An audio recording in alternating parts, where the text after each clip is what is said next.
Estamos aqui com um senhor que nasceu na Ilha do Pico e vive em Vancouver.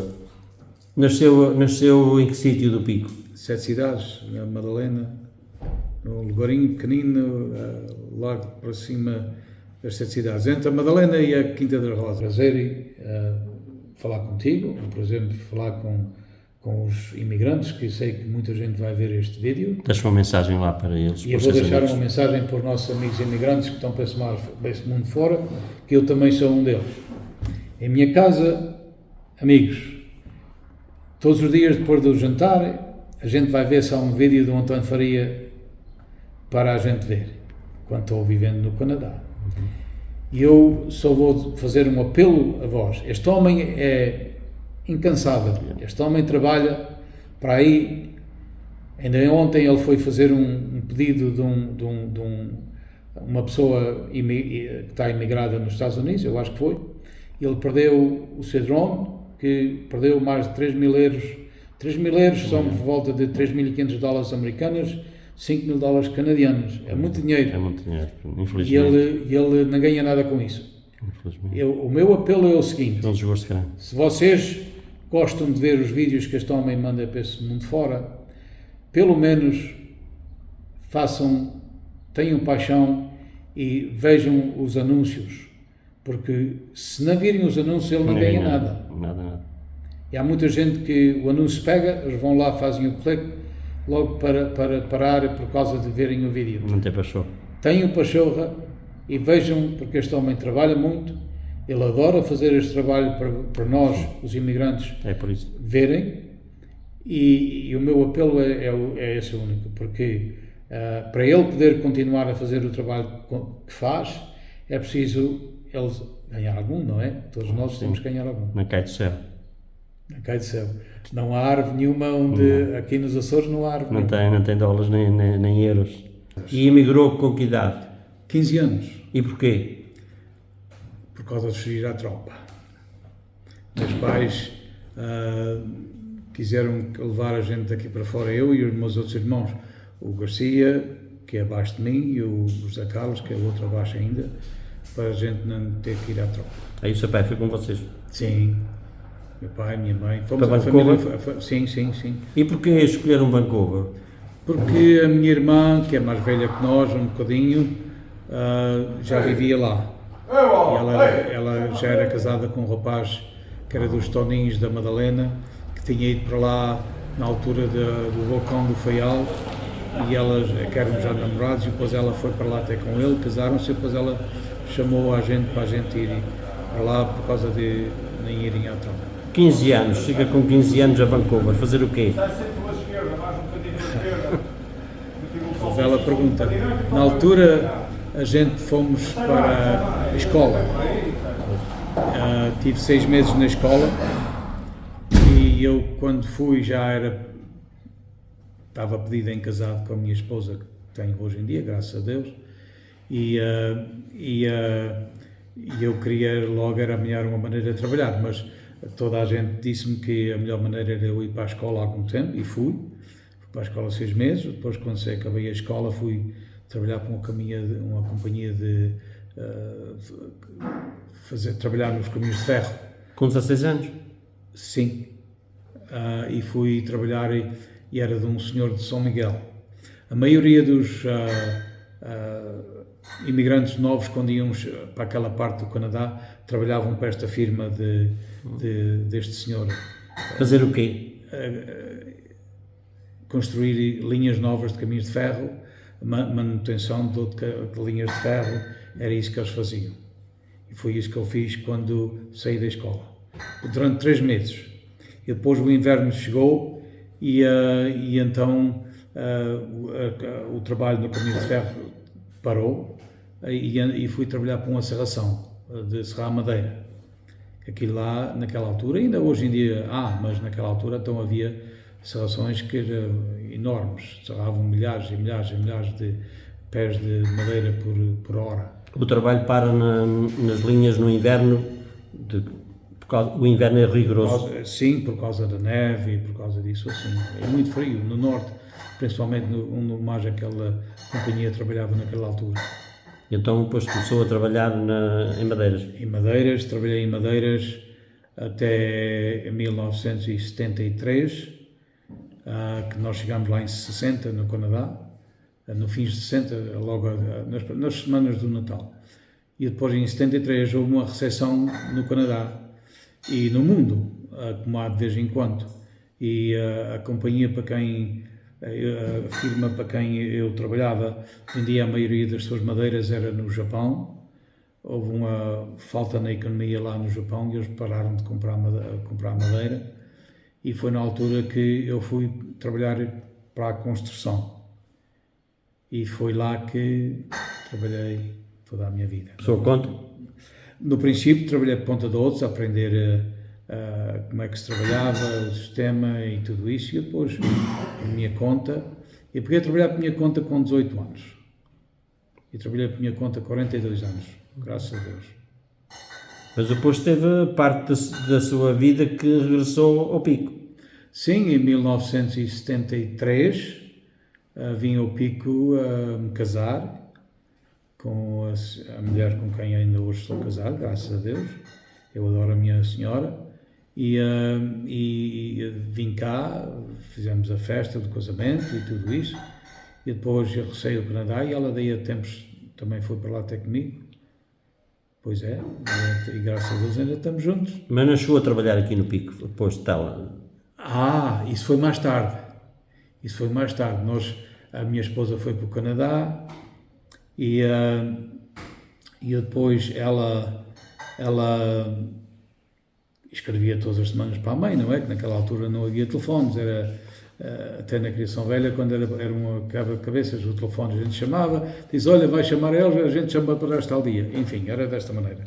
O que segue é que para a minha sogra era sempre, minha única filha, tal e tal e tal, e depois uma pessoa pensa, caramba, estamos aqui nesta terra tão distante, e a minha sogra sempre, constantemente, os netinhos e vocês e tudo e coisa, e depois a gente resolvemos. Mas isso já foi em 1977, 78. Já tinha filhos? Já tinha, o meu mais velho já tinha 4 anos e já tinha outro nascidinho também, pequenino. Hoje em dia estão homens adultos, não é? Mas na altura.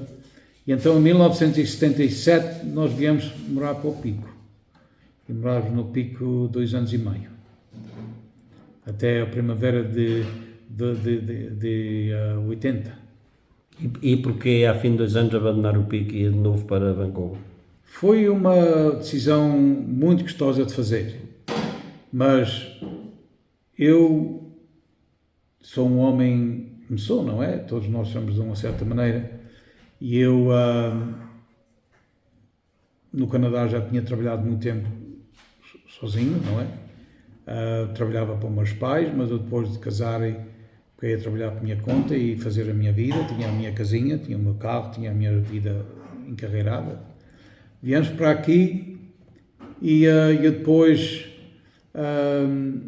eu adorava o setor da lavoura e eu quando vim já tinha os olhos abertos como é que a lavoura trabalhava. E é interessante porque o meu sogro, principalmente, era um homem industrial, um homem que amanhou bem aqui nesta terra, naquela altura, graças a Deus, mas as ideias eram antiquadas relativas às minhas. Na outra Santa Conversa, o nome dele era? Manuel Gonçalves da Silva. Ele era da Criação Velha, mais conhecido, Manuel Rolling. E então, mas as ideias eram antiquadas tão antiquadas que a história é grande, mas nós tínhamos uma caminhonete que eu comprei quando vim do Canadá para melhorar a vida aqui, a minha e a deles também, não é? E ele queria que a caminhonete fosse dentro da terra porque os pneus iam pisar o chão. Destruía a erva. Meia dúzia de pés de erva. Era, meu Deus do céu. Hoje em dia tratores enormes aí a trabalhar e é isso que se faz. E então, eu peguei a ver ali a carreira das coisas que... E depois eu comprei, com dinheiro meu, trouxe do Canadá, comprei animais enormes, bons, de boa qualidade, comprei um boi de qualidade de leite, comprei um boi de qualidade de carne, mas eu depois queria...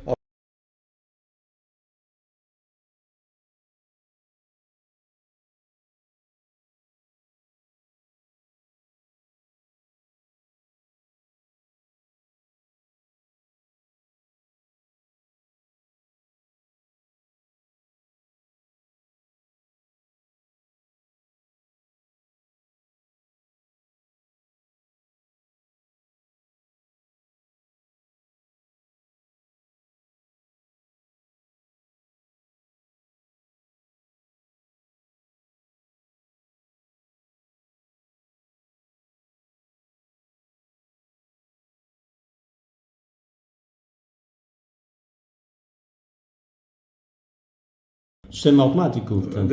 Da agricultura, criar milho para fazer o silo como fazem aí hoje em dia. Ele meteu-se no meio foi um contrato com o homem para lhe dar milho seco, que ele não sabia, não fazia a mínima ideia o que era o silo, não é? Mas eu já vinha do Canadá, já tinha visto aquilo como é que trabalhava e que ele me modernizava. Quer dizer, com isto, e eu peguei a ver estas coisas todas, as ideias que tinha, cortavam-mas para trás. As ideias que tinha, cortavam-mas para trás. Achou que estava no sítio errado. E então, eis a razão que a gente voltou para trás para o Canadá. Foi mal, a minha sogra principalmente, coitada, ela sofreu muito. Eles ficaram cá. Eles ficaram cá. Mas nós fomos para o Canadá, os meus filhos eram novinhos, eu mais a minha esposa... Eu só via que o Canadá tinha melhor futuro para os seus filhos. E para mim também, mas eu pensava que aqui ia ser bom, que eu gostava imenso e gosto imenso de animais, mas só que tem aqueles que não me deixaram trabalhar.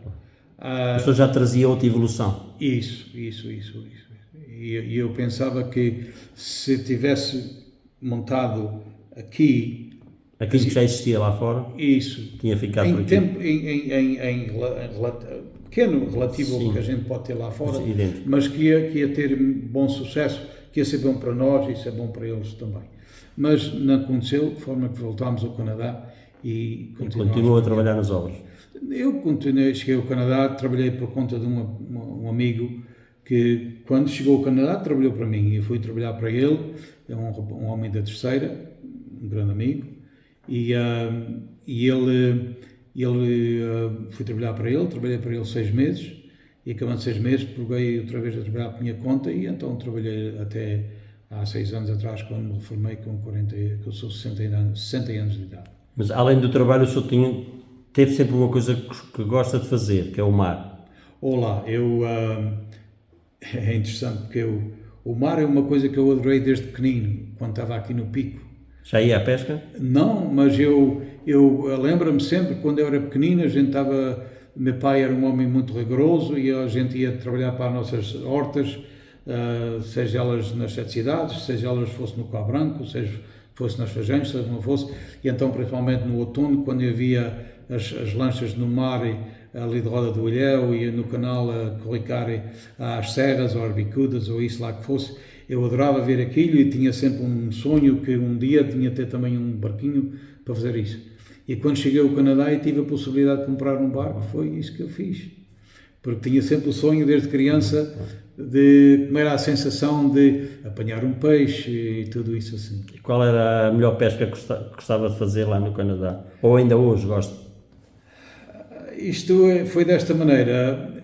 Nós, no princípio, quando comprei o primeiro barco, nós íamos à pesca da garoupa, da pedra, peixe de pedra, um outro que é um lingcod, que é parecido com o bacalhau. A gente também apanhava desses peixes, que é muito bom. E a garoupa de lá, o sabor é parecido com este? O sabor é parecido, a estrutura é diferente, a cor é diferente, que há várias qualidades lá, várias cores, mas peixe todo muito bom. E eu depois, mais tarde, é que eu aprendi a pesca do salmão, porque toda a gente já falava era no salmão, e era no salmão que falavam, e era o salmão que era divertido, e era o salmão de muito boa qualidade, e eu levou-me muitos anos a aprender. Que a pesca do salmão é uma ciência, não é fácil, mas a persistência na vida é que faz tudo, não é? A gente, quando quer uma coisa, a gente vai andando. Tem que pesquisar. E chega um dia que a gente faz aquilo que quer. E foi isso, O primeiro barco que eu comprei era um barquinho que tinha 8 metros, já tinha um motorzinho bom, e eu peguei aí os sítios onde havia mais daquele peixe, melhor qualidade, e foi interessante. Eu lembro-me muito bem para onde vou hoje à pesca, hoje em dia à pesca.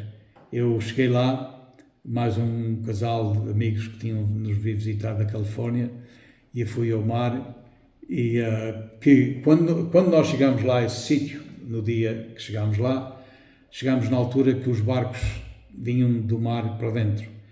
Eu não dormi de noite, por causa que o peixe que havia em cima daquela doca era uma coisa formidável. Era peixes enormes que tinha ali, muita quantidade. E eu pensei, será que amanhã eu vou apanhar o meu primeiro? Eu não dormi de noite. E fui lá fora e não apanhei nada. Não apanhei nada. O peixe não queria nada comigo. E depois, esta gente que é um isca de frente, de certeza que eles estão apanhando com um isca de frente. E eu andei a falar com um, falar com o outro, e fui a ver se havia iscos a vender lá. Não havia nenhum a vender em lugar nenhum. Mas disseram-me que numa outra freguesia ali ao lado, que era uma hora e meia, perdão, a roda de 50 km desviado mais ou menos, a 3/4 de hora, coisa assim, que havia disso a vender. Fui lá, comprei uma, e no outro dia fui buscar, levei essa coisa, pus uma isca, logo o primeiro peixe, tão estacão que rebentou logo. Porra, já perdi a minha isca, e agora? Mas eu fiquei na memória como é que aquilo era feito. E fiz um outro então com o plástico mais forte. E já depois, no terceiro dia, finalmente apanhei um. Vim para casa todo contente da minha vida. E graças a Deus, hoje em dia... Porque na pesca há sempre um segredo, nunca contam bem a verdade como é que se apanha, não? O pescador é muito segredativo. Muito. Mas eu tive lá uns rapazes que são lá daquele sítio, que me ensinaram muita coisa. Eu tive que dar um petisco a alguns, dar umas dolarzinhas a alguns. Para eles desabafarem, não? Para eles desabafarem, para ir à pesca, mas eu... E hoje tem um barco com quantos metros e os motores, qual é a capacidade? Hoje em dia, António, tenho um barco, lindo barco, tenho um barco com 11 metros, que tem 2 motores de 300 cavalos cada um barco muito seguro. Eu vou 100 milhas pelo mar fora, sem dificuldade nenhuma e sem medo nenhum, e vou com um nevoeiro, tenho um bom GPS, tenho um bom radar, aprendi a navegar com esses aparelhos e hoje em dia vou sem medo. O mar também é mexido lá no inverno? Muito. No verão também, a altura que eu vou mais à pesca é o mês de julho e agosto e até meados de setembro, e por vez em quando há mau tempo, não é? Que é a ondulação que é 3, 4 metros, não? Ele chega a isso, mas a gente com essa ondulação assim, a gente já não vai. A superior a 3 metros a gente não vai fora, porque é demais, já não se pode conseguir estar em pé, não é? E é muito difícil. E a gente vai à pesca desportiva, não há necessidade de ir com o mar alteroso. Conte-me só um bocadinho a vida do salmão. A vida de salmão é uma vida muito interessante, porque o salmão, aqui nos Açores, há salmão a vender, mas é salmão que é cultivado em viveiros, sim. A gente lá no Canadá, a gente chama farm salmon, mas aqui é a mesma coisa, em viveiros. Só que tem aqui, o salmão que a gente apanha, é salmão que é natural, nasce nos rios, vivem nos rios até uma certa idade, quando estão assim pequeninos, talvez aí coisa com uns 75 milímetros, mais ou menos, e depois devagarinho vão até o mar, vivem no mar até à maturidade de 4 anos, acabando de 4 anos, voltam ao rio, onde vão desovar outra vez, e aí o ciclo renova à mesma altura. Nós apanhamos, como o salmão que tivemos aqui a saborear hoje, é salmão que foi apanhado, aquele peixe tinha 4 anos de idade. É na altura que eles vêm do mar alto para perto da pedra, eles passam pelo mesmo sítios onde passaram quando eram novos, e então à espera que os rios, a água dos rios sobam para poderem ir para cima, para os rios acima, para irem desovar outra vez novamente e começar o ciclo novo. E então eles estão ali naqueles sítios, a gente já sabe, nós pescadores, que eu sou pescador desportivo, não é? Mas a gente sabe a altura do ano que aquele peixe passa ali, então a gente estamos lá à espera deles. E à medida que eles vão passando, a gente vai os apanhando. Ainda passa muitos, não é? Mas a gente apanha o nosso cunhão. A gente só pode apanhar 2 por dia, cada pessoa só pode apanhar 2, não é? Que isso tem que se marcar na licença. E o tamanho? O tamanho, o mínimo tamanho é 20 centímetros. Não, perdão, 30 centímetros, que é um pé. Mas isso é um peixinho pequenino. A gente está à procura sempre daquele que a gente quer ponderar e tirar a foto, não é? Os peixes que a gente apanha geralmente é peixes, mas estivemos aqui a saborear hoje, é tudo peixes ali entre os 8 a 15 quilos. É isso que a gente está à procura. Mas o salmão, enquanto está na água salgada, é mais saboroso? Sim, é mais saboroso. Depois, o salmão, depois de entrar na água doce do rio, porque há muita gente que vai à pesca dele no rio, ele muda de cor, ele fica mais escuro e pega aquele, uma vez que entra na água doce, ele às vezes aguenta 2, 3 semanas na água doce, ele para de comer, não come mais. E então nessa altura ele só vive na gordura que tinha, na alimentação que tinha, e para irem para o rio acima até chegar ao destino onde nasceram, onde lá a fêmea põe as ovas, o macho põe as leitarias, e depois a fêmea morre e o macho fica ali a guardar as ovas mais uns dias e depois acaba por morrer também e ir para o macho é que é o último a morrer? É o macho é que é o último a morrer, sim senhor. É uma coisa muito, muito, muito interessante, o ciclo da vida do salmão.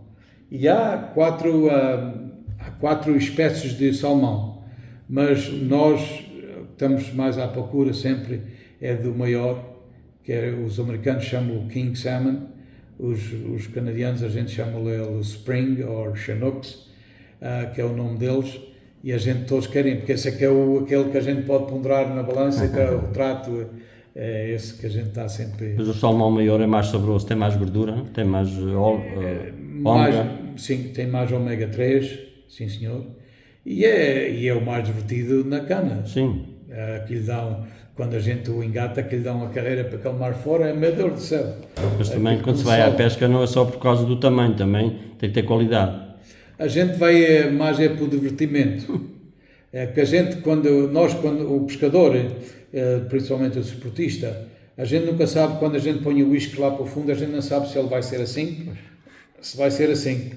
E então a gente estamos sempre à espera, já temos de ter as linhas, tem que estar tudo ali bem amanhadinho, porque a gente às vezes esquece de mudar a linha e depois vem um peixe enorme, dá ali uma sacada enorme, e lá vai ele e depois vai tudo embora e a gente, tivemos aqui horas e horas à pesca, gastámos tanto para vir aqui e logo o primeiro peixe que engatou a gente perdeu tudo por causa de linha, que não pusemos linha nova. De forma que vocês andam sempre com o olho nessas coisas. Mas no rio dá para apanhar de barco?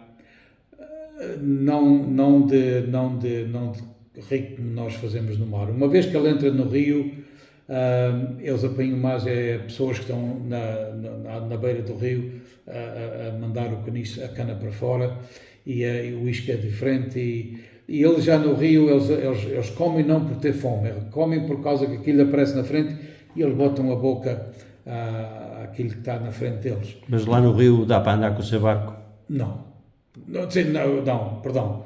Onde estas pessoas vão ao rio, não, mas há lá rios enormes, onde há navios e tudo isso, tal qual como o Rio Tejo aqui em Portugal.